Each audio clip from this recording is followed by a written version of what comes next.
शाबाश प्रतिभा एंड सोनू, कैसा चल रहा है सब? कल हमने जो आपको मैंने जो आपको टीच किया था, आपको समझ में आ गया था? बहुत ही इंपॉर्टेंट पॉइंट अबाउट बताइए fast.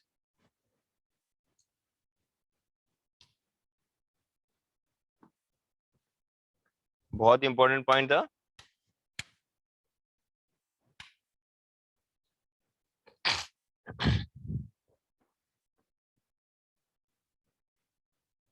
Good.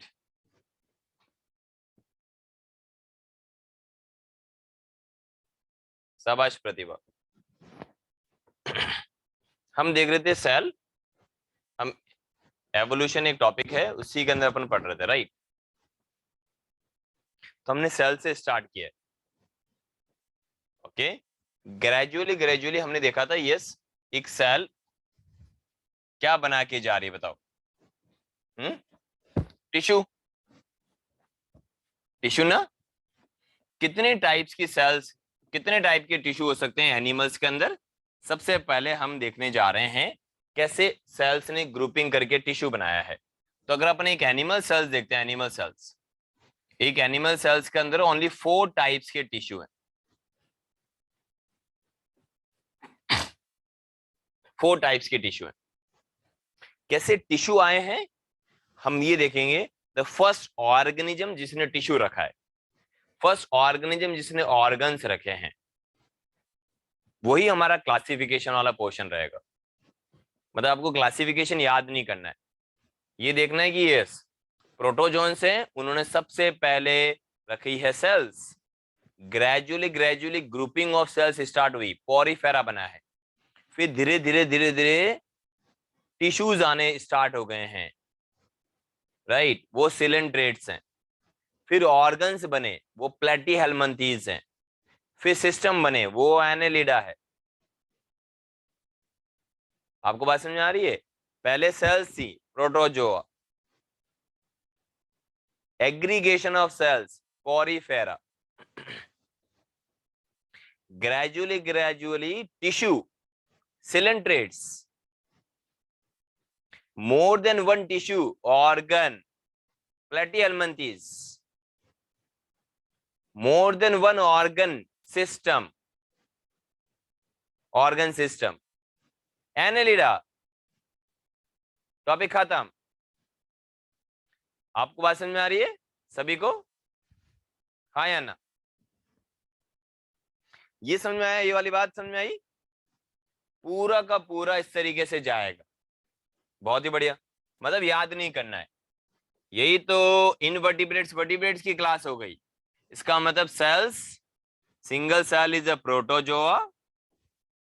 Proto means first, zoa is animal. Grouping of cells.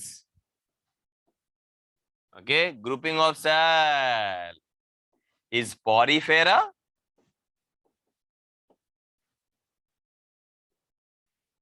And then tissue, first tissue. Okay, cell aggregation, and then we have a tissue formation that is known as coelenterata. And then coelenterates के बाद में आने जा रहा है more than, ये तो tissue को रिप्रेजेंट करने जा रहा है। मोर देन वन टिश्यू क्या बना के जाएंगे बताओ? Tissue plus tissue. कौन सा टिश्यू किसके साथ कंबाइंड होगा ये भी आपको याद नहीं करना है। एनिमल्स के अंदर केवल 4 टाइप्स के टिश्यूज हैं। Number 1 is epithelial tissue, number 2 is a connective tissue, number 3 is a muscular, and number 4 is a neurons or nervous. कौन सा टिश्यू किस टिश्यू के साथ में कंबाइन होगा? मतलब एपिथेलियल क्या मसल्स के साथ में कंबाइन करेगा? ये भी याद नहीं करना है। एपिथेलियल किसके साथ कंबाइन करेगा? ये भी याद नहीं करना है। चलो कोई बात नहीं, हम वापस देख लेते हैं। टिश्यू प्लस टिश्यू मिलकर क्या बना के जा रहे हैं बताओ? Organ. More than one tissue, उन्होंने बनाया है ऑर्गन को। मोर देन वन ऑर्गन्स, एक से ज्यादा ऑर्गन्स क्या बना के जाएंगे बताओ? सिस्टम और ऑर्गन सिस्टम। ऑर्गन सिस्टम को रिप्रेजेंट करने वाला first phylum is Annelida.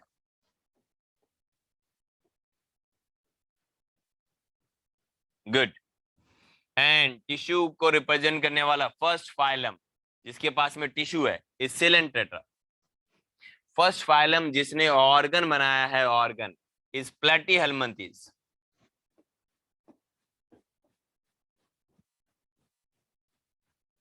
Platyhelminthes के पास में है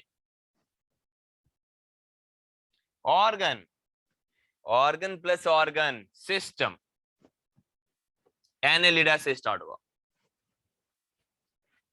तो पूरा का पूरा एवोल्यूशन है, सेम का सेम बॉटनी के अंदर एप्लीकेबल है। सबसे पहले ग्रुपिंग ऑफ सेल्स।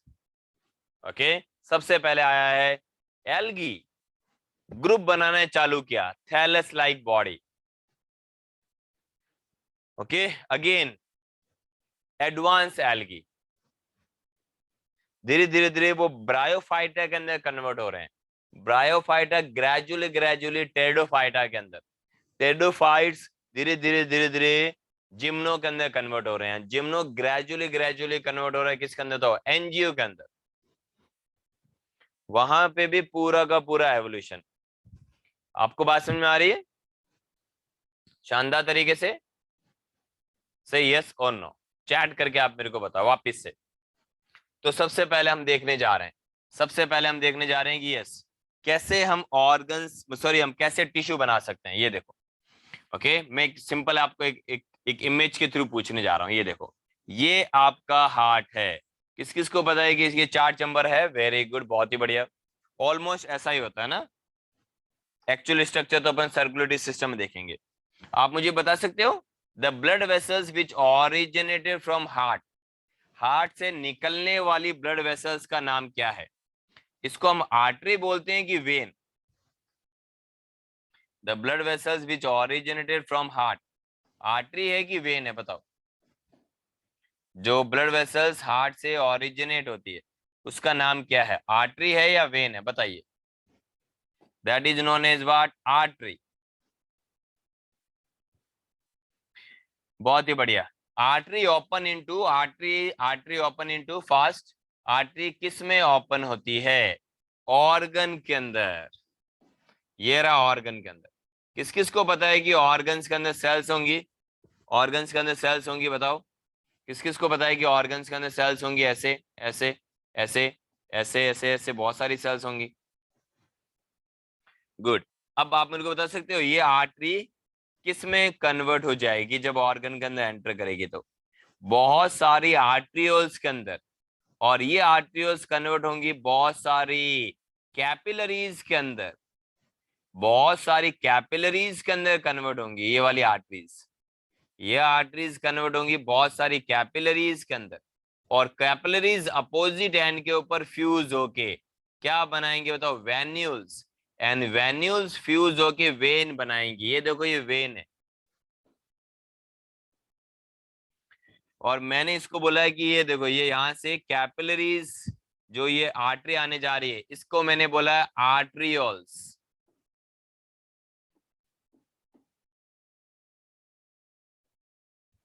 और ये क्या है? ये है कैपिलरीज।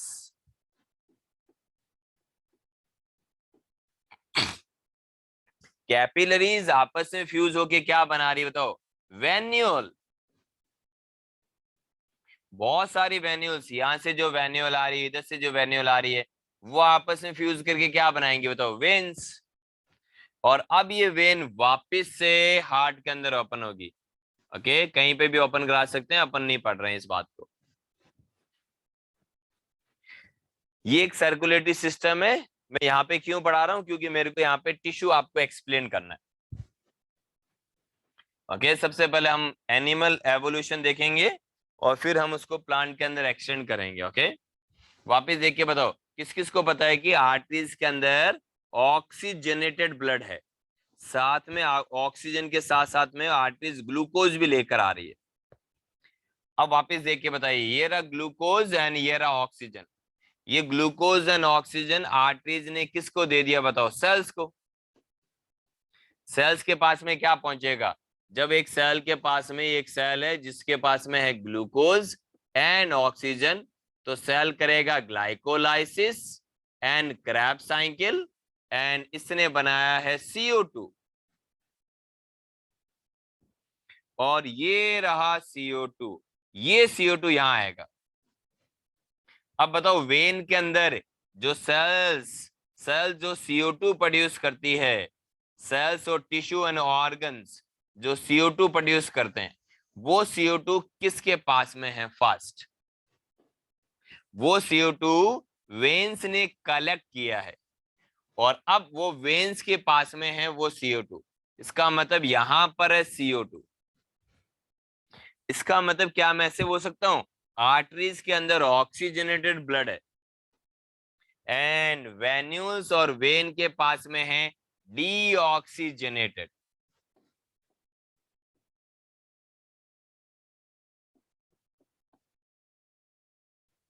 तो क्या मैं ऐसे बोल सकता हूं कि आर्टरीज के अंदर प्योर ब्लड है? यस। और इसके पास में CO2 वाला ब्लड।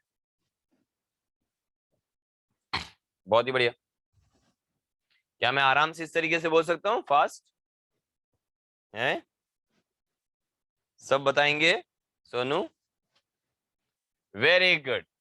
वापिस से देख के बताओ। इसका मतलब अगर मैं किसी भी ऑर्गन के अंदर ब्लड सप्लाई देखता हूं, ये मेरे पास में सेल्स हैं, और मैं अब इन सेल्स के बीच बीच में सेल्स हैं, ये वाली बहुत सारी सेल्स हैं, ये मेरे पास में सेल्स, ये सेल्स हैं, ये भी सेल्स हैं, और ये भी सेल्स हैं। और अब इन सेल्स के अंदर मेरे को ब्लड कैपिलरीज बनानी। देखो ये रही ब्लड कैपिलरीज, ये देखो ये रही ब्लड कैपिलरीज, ये देखो ये रही ब्लड कैपिलरीज, ये रही, ये है ब्लड कैपिलरीज। ओके, आप मेरे को देख के बताओ, ये कैपिलरीज सेल्स के बीच बीच में से जा रही हैं या फिर सेल के अंदर जा रही है? कैपिलरीज सेल के बीच में से जाती हैं, बीच में से जाती हैं। कैपिलरीज जो है वो सेल्स के बीच में से जा रही हैं कि सेल के अंदर जा रही है? बताइए। अंदर जाती हैं कि दो सेल्स के बीच में से जाती हैं? अंदर जा रही हैं कि दो सेल्स के बीच में से जा रही है? बताओ।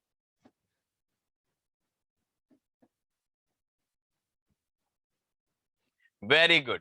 तो इसका मतलब कैपिलरीज बनाने के लिए एक्स्ट्रा सेलुलर स्पेस चाहिए। बोला आयन? इसका मतलब कैपिलरीज हम तब बना पाएंगे जब दो सेल्स के बीच में क्या होगा? बताओ। गैप। दो सेल्स के बीच में गैप होगा तब हम बना पाएंगे। एक बार के लिए बोलो हाँ। बहुत ही बढ़िया। तो मैंने एक प्लांट सेल से पूछा, ये एक प्लांट की सेल्स थी, मैंने बोला आप डिवाइड करते हैं तो कैसे करते हैं? उसने बोला मैं जब डिवाइड करती हूँ तो मैं ऐसे डिवाइड करती हूँ, देखो ऐसे। हमारे बीच में एक सेल प्लेट बनती है, और फिर वो सेल प्लेट पेरिफ्री की तरफ एक्सटेंड होती है। एक बीच के अंदर एक सेल प्लेट बनेगी, और ये सेल प्लेट पेरिफ्री की तरफ जाएगी, और पेरिफ्री पे जाने से ये दोनों सेल्स फ्यूज रहती हैं। तो जब दोनों सेल्स ही फ्यूज हैं प्लांट सेल्स के अंदर, एक प्लांट टिश्यू के अंदर सेल्स फ्यूज्ड हैं, तो एक्स्ट्रा सेलुलर स्पेस प्लांट्स के अंदर एब्सेंट की प्रेजेंट? एब्सेंट। सेल सेपरेट हो रही है? नहीं हो रही है। क्यों? क्योंकि सेल प्लेट बनती है। Cytokinesis is through the formation of cell plate. लेकिन अगर मैं एक एनिमल सेल से पूछता हूं, ये देखो, एनिमल सेल ने बोला हमारे अंदर साइटोकाइनेसिस सेंट्रीपिटल है, एक फरो बनेगी, और ये फरो बीच में से पिंच होगी, मतलब दोनों सेल्स एक दूसरे सेपरेट हो जाएंगी। ओके, इसका मतलब यहां पर आएगा एक्स्ट्रा सेलुलर स्पेस। यस।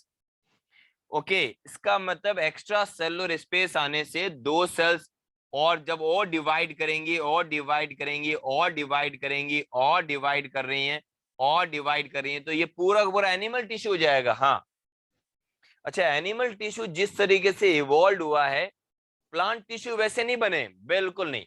अच्छा, एनिमल्स के अंदर सेल प्लेट नहीं बनती है बीच में, हाँ नहीं बनती है। किधर देख के पढ़ा रहे हो सर, किधर देख के पढ़ा रहे हो? कैमरे में देखना।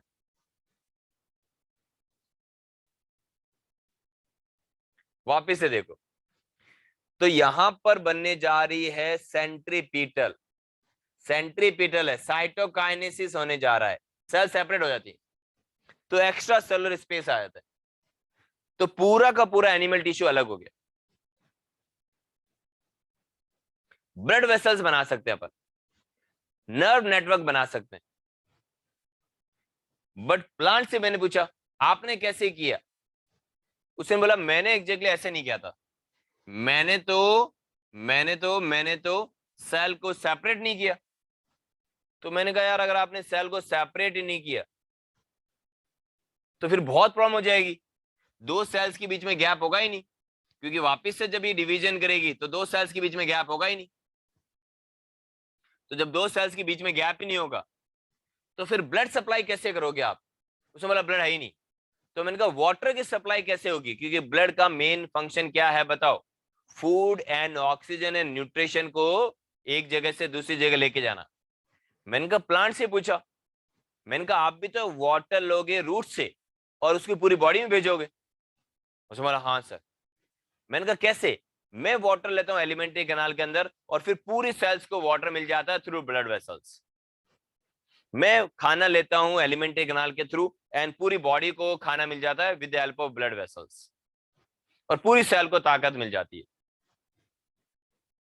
मैंने प्लांट से पूछा आप फोटोसिंथेसिस कर रहे हो? बोला हाँ। बोला कौन सा पार्ट? बोला ओनली लीव्स। फिर पूरी बॉडी की सेल्स हैं, उनको ऑक्सीजन, उनको जो फूड है वो कैसे मिलेगा? ब्लड तो है ही नहीं। तो एक सेल को इवॉल्व होना पड़ेगा, गैप क्रिएट करने पड़ेंगे सेल्स के अंदर। वेरी फर्स्ट टाइम ट्यूब्स बनेंगी, डेड सेल्स हैं जो वाटर कंडक्शन में हेल्प करती है। नाम रखेंगे जाइलम। अभी थोड़ा जल्दी हो जाएगा, उस टाइम में पढ़ेंगे। बायोलॉजी ऐसे कोई नहीं पढ़ाता,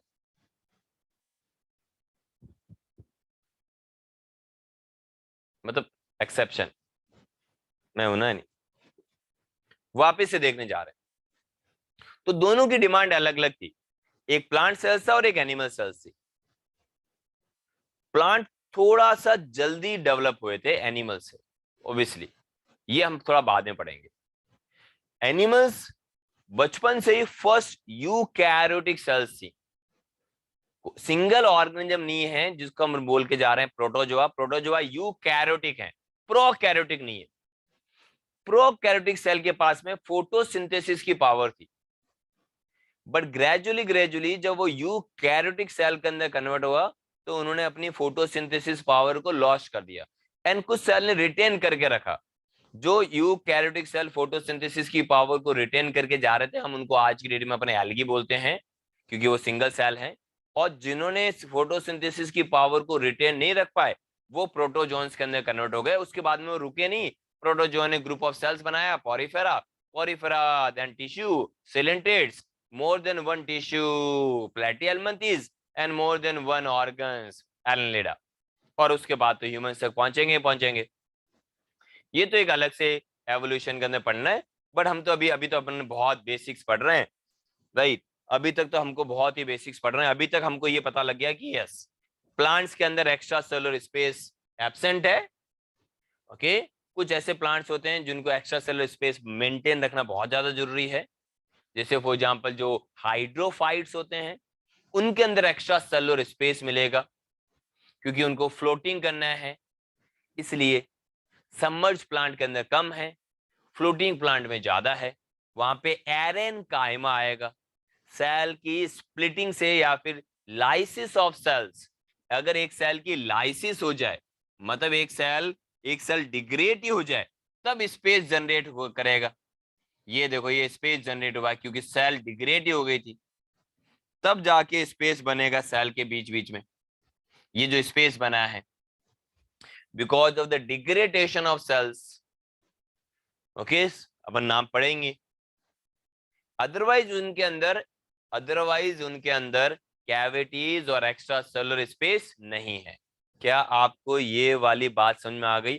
2 पॉइंट मैंने अभी तक आपको बताए हैं कि यस, सेल प्लेट के थ्रू मतलब सेंट्रीफ्यूगल सेल डिवीजन है। एक प्लांट सेल के अंदर कैसा सेल डिवीजन है बताओ? प्लांट सेल के अंदर है सेंट्रीफ्यूगल। लेकिन एक एनिमल सेल कैसे डिवाइड करती है? एक एनिमल सेल डिवाइड करने जा रही है सेंट्रीपिटल। इसलिए यहां पर सेंट्रीपिटल मतलब सेंटर की तरफ फरो बनने जा रही है, इसलिए दोनों सेल्स अलग अलग हो जाती हैं, इसलिए एक्स्ट्रा सेलुलर स्पेस आ जाएगा। इसलिए यहां पर हम फ्लूइड रखेंगे, इसलिए यहां पर बोलेंगे एक्स्ट्रा सेलुलर फ्लूइड। इसलिए यहां पर इडेमा होगा, कल पढ़ा चुका हूं। प्लांट के अंदर ऐसा कुछ भी नहीं है, जब एक्स्ट्रा सेलुलर स्पेस ही नहीं आया तो यहां के और टिश्यू अलग होंगे, यहां के टिश्यू अलग होंगे। क्या आपको दोनों में डिफरेंस समझ में आ गया? फर्स्ट,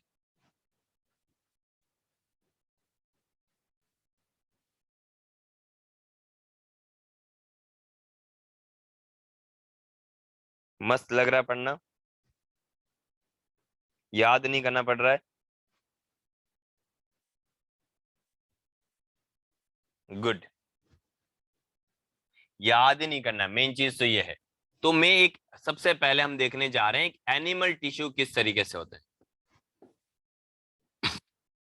एक एनिमल टिश्यू इस तरीके से होंगे, सेल्स के बीच में गैप होगा, यस, और ब्लड वेसल्स होंगी एक्स्ट्रा सेलुलर स्पेस के अंदर। ये लो ब्लड वेसल्स, ये देखो ये ब्लड वेसल्स जा रही हैं,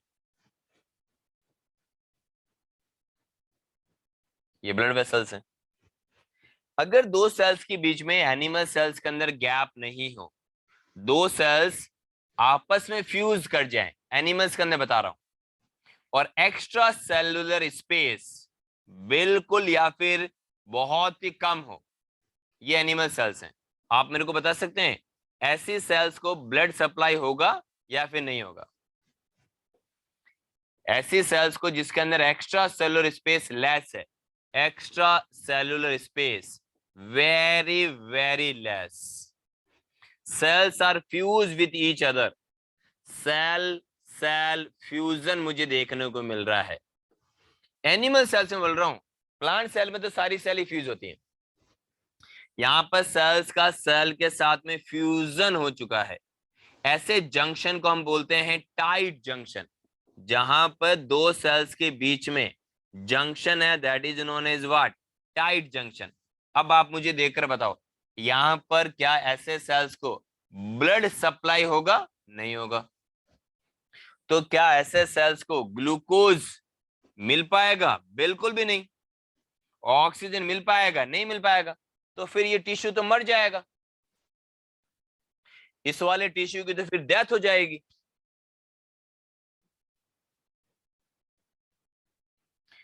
तो फिर इस टिश्यू को हम सरवाइव कैसे कराएं? किसी ने बोला यार मेरे पास में एक तरीका है, मेरे पास में एक बहुत अच्छा तरीका है, अगर आप इसको सरवाइव कराना चाहते हो तो मेरे पास में एक तरीका है। मैंने कहा तरीका बताओ जल्दी से। तो उसने बोला सर एक काम करते हैं, मेरे पास में एक तरीका है, मैं आपको बताता हूँ। ओके, आप एक काम करो, इस टिश्यू के नीचे ये जो टिश्यू है, इस टिश्यू के नीचे आप एक रिच टिश्यू को रख दो, रिच टिश्यू। ये देखो इसका नाम है रिच टिश्यू। रिच का मतलब है यहाँ पे ज्यादा ब्लड वेसल्स होंगी। तो जब ज्यादा ब्लड वेसल्स हैं, सेल्स बहुत दूर दूर हैं, सेल्स बहुत दूर दूर हैं, ब्लड वेसल्स ज्यादा हैं, तो ज्यादा ग्लूकोज आएगा, ज्यादा ऑक्सीजन मिलेगा। और अब ये ग्लूकोज एंड ऑक्सीजन ये ऊपर डिफ्यूजन के थ्रू पहुंचा रहे हैं। ये ग्लूकोज जो आया है वो डिफ्यूजन के थ्रू ऊपर वाली लेयर तक जाएगा। तो ये वाला जो टिश्यू है, ये टिश्यू है पुअर टिश्यू। एक पुअर टिश्यू के ऊपर, एक पुअर टिश्यू कौन से टिश्यू पे ग्रो करेगा बताओ? रिच टिश्यू के अंदर। रिच को हम किसको बोल के जा रहे हैं? ये रिच है जिसके बीच में ज्यादा ब्लड वेसल्स, सेल्स बहुत दूर दूर हो, नेटवर्क के अंदर कैपिलरीज का नेटवर्क, कैपिलरीज का जो नेटवर्क है वो ज्यादा है। ओके, इसका मतलब इस वाले टिश्यू की ग्रोथ इस नीचे वाले रिच टिश्यू के ऊपर डिपेंडेंट है, इसलिए ये वाला टिश्यू का नाम है एपी। एपी मतलब होता है अपॉन, थीलियो का मतलब होता है ग्रो करने वाला, इसलिए इसका नाम है एपिथीलियम टिश्यू।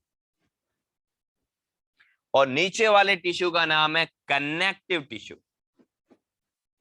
अब बताओ, जहां जहां पर आपको मिलेगा एपिथीलियम, अगर मैं बोल के जा रहा हूं कि मेरे को ऑर्गन बनाना है, तब आप बोलेंगे एपिथेलियम के नीचे क्या आएगा बताओ? कनेक्टिव।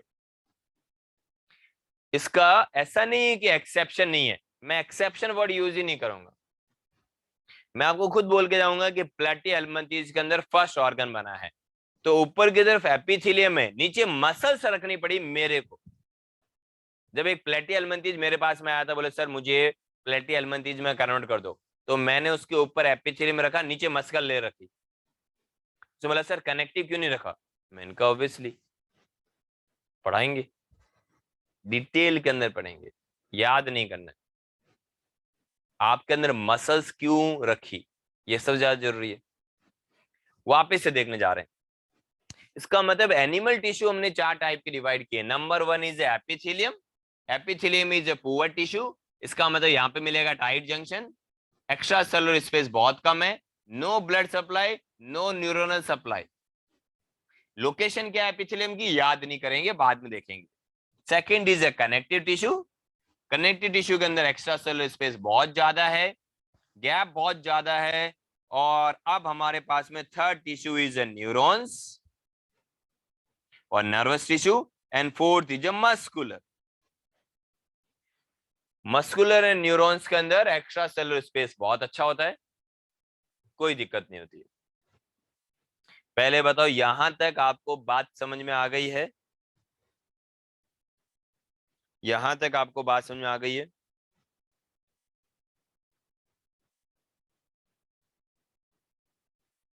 फर्स्ट,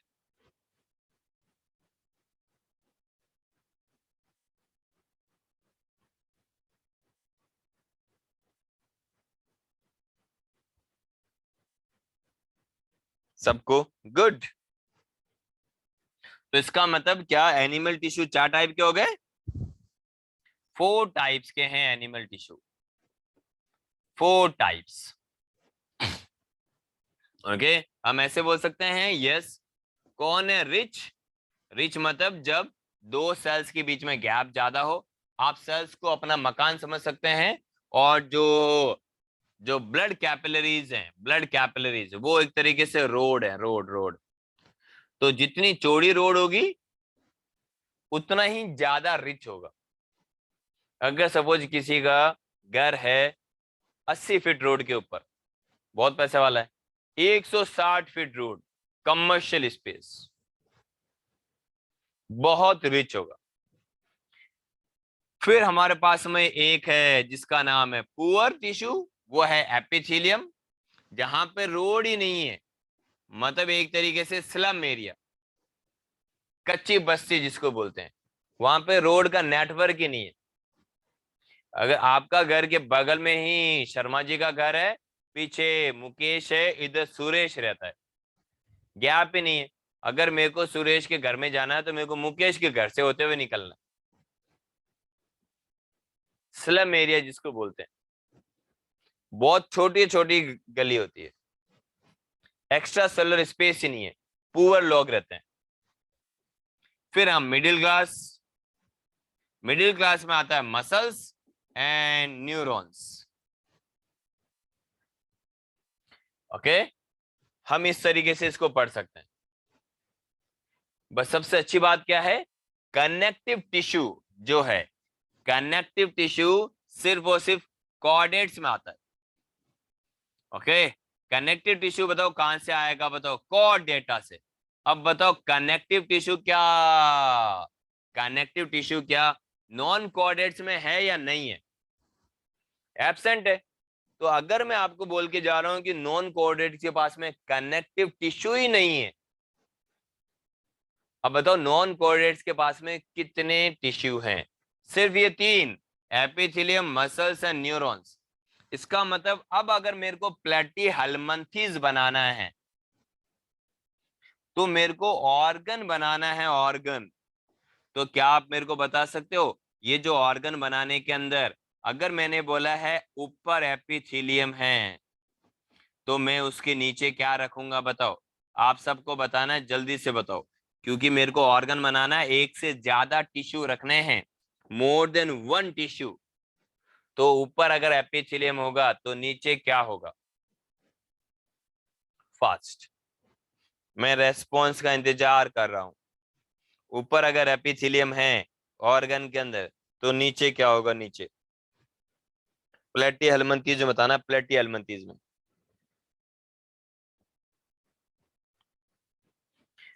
ऊपर अगर एपिथेलियम है प्लेटीहेल्मिन्थेस में तो नीचे क्या होगा? कनेक्टिव हो सकता है। कोऑर्डिनेट्स में अगर पूछता हूं, कोऑर्डिनेट्स में कनेक्टिव हो सकता है कि कनेक्टिव एब्सेंट है? कोऑर्डिनेट में पूछता हूं, ऊपर एपिथेलियम है, ऊपर एपिथेलियम है, पुअर टिश्यू, तो नीचे क्या रखोगे? एपिथेलियम के नीचे कनेक्टिव टिश्यू। लेकिन प्लेटीहेल्मिन्थेस टू एकाइनोडर्मेटा, ऊपर अगर एपिथेलियम है तो नीचे हमेशा ही क्या मिलेगा? Muscular layer. नीचे हमेशा ही क्या मिलेगा? बताओ, मसल्स।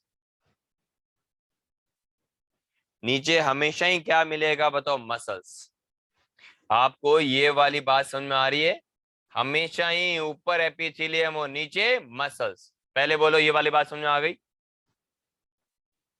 इसका मतलब प्लेटीहेल्मिन्थेस बनाना हमारे लिए बहुत आसान है। ऊपर एपिथेलियम रखेंगे, नीचे मसल्स रख देंगे। एनिलिडा बनाना आसान है, ऊपर एपिथेलियम नीचे मसल्स। एकाइनोडर्मेटा ऊपर एपिथेलियम नीचे muscles. Coelenterata only epithelium. Organ बनाना ही नहीं है, टिश्यू बनाना है। अच्छा, टिश्यू बनाना है बस। ओके, बहुत बढ़िया। फर्स्ट टिश्यू जो इवोल्व होकर आया था एपिथेलियम, सेकंड नंबर पे न्यूरॉन्स, फिर मसल्स, और लास्ट में कनेक्टिव। अच्छा, टिश्यू का भी एवोल्यूशन हुआ है?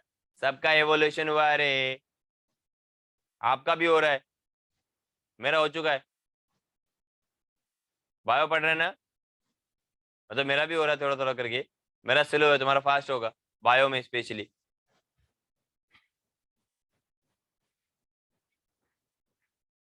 थोड़ा तो एक्टिंग करना पड़ेगा बीच बीच में। महाराष्ट्र से नहीं हूं रे बाबा, जयपुर से ही हूं। वापिस बताओ। तो सबसे पहले तो एपिथेलियम आएगा, एपिथेलियम के बाद में कौन? Nervous system, nerve, neurons, and then muscles, and last में कौन इवॉल्व हुआ है? बताओ, कनेक्टिव टिश्यू। कनेक्टिव टिश्यू किस में जाकर आया है? बताओ, कोऑर्डिनेट्स में जाकर आया है। अभी क्लियर है या नहीं है? बताओ। Very good. तो आप इसको रिवाइज करेंगे। ओके, हमने जितनी भी स्लाइड पढ़ी है एक बार थोड़ा वापस देख लेते हैं। ओके, प्रोटो जो है single cell, okay, and then grouping of cell porifera, and then we have a coelenterata, first tissue that is epithelium. Okay, more than one tissue matlab form an organ. First organ containing phylum is known as platyhelminthes, and then we have a system that is annelida. Cell को blood supply किस तरीके से होती है? Extra cellular space बनाएंगे, extra cellular space, वहां पे blood capillaries रखेंगे। एनिमल सेल्स के अंदर ब्लड कैपिलरीज रख सकते हैं, एक्स्ट्रा सेलुलर स्पेस होता है। प्लांट सेल के अंदर नहीं होता, सेल प्लेट बनती है, सेंट्रीफ्यूगल। ओके, जिन सेल के बीच में एक्स्ट्रा सेलुलर स्पेस नहीं है, इसका मतलब वो सेल्स पास पास में फ्यूज्ड हैं। सिंपल पॉइंट, फ्यूज सेल्स हैं। फ्यूज्ड हैं कि कैसी? बताओ, फ्यूज्ड है। पॉइंट क्लियर है? अगर सेल्स फ्यूज्ड होंगी, सेल्स अगर फ्यूज्ड होंगी तो एक्स्ट्रा सेलुलर स्पेस नहीं होगा। एक्स्ट्रा सेलुलर स्पेस नहीं है, इसका मतलब कैपिलरीज का नेटवर्क नहीं बन पाएगा। ऐसे टिश्यू कौन बोलते हैं? बताओ, एपिथेलियम टिश्यू। फिर हमारे पास में आ रहा है rich tissue, that is a connective, and then we have neurons and muscles. Got the point? Got the point? Revise करते हैं, नेक्स्ट क्लास आपकी मंडे को होगी। ओके, शानदार तरीके से पढ़ेंगे। ऑल द बेस्ट, मिलते हैं फिर मंडे को। Take care, bye bye.